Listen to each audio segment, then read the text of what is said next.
বাড়িতে কেউ আছেন? কি ব্যাপার তুমি আমাদের বাড়িতে? হ্যাঁ আমি কি ব্যাপার তুমি আমার ছেলের কোনো ক্ষতি করো না, ও কোনো অন্যায় করেনি। জানি আপনার ছেলে কোনো অন্যায় করেন, তাই আপনার ছেলেকে বাঁচানোর জন্য আমি এসেছি। আপনাদেরকে এক্ষুনি এবারে ছাড়তে হবে, তাহলে আপনার ছেলে যে কোনো সময় বিপদ হতে পারে। বাড়ি ছাড়তে হবে মানে?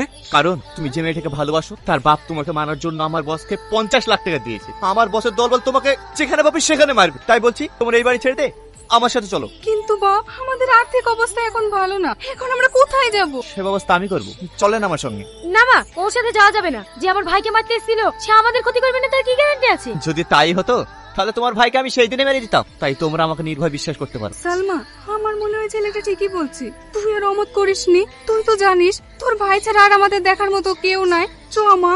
ঠিক আছে মা। বাপ তুমি এসছো? এইলেন, আমি এখন কাজে যাচ্ছি, কাজ থেকে ফেরে পথে আমি গ্যাস সিলিন্ডার নিয়ে আসবো। ঠিক আছে বাপ।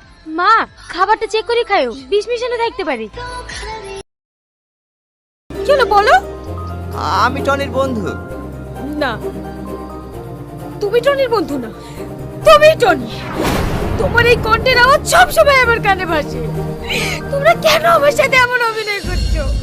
আমি কি করেছি? সত্যি করে বলো না, তুমি আমার সেই টনি? হ্যাঁ, আমি সে টনি।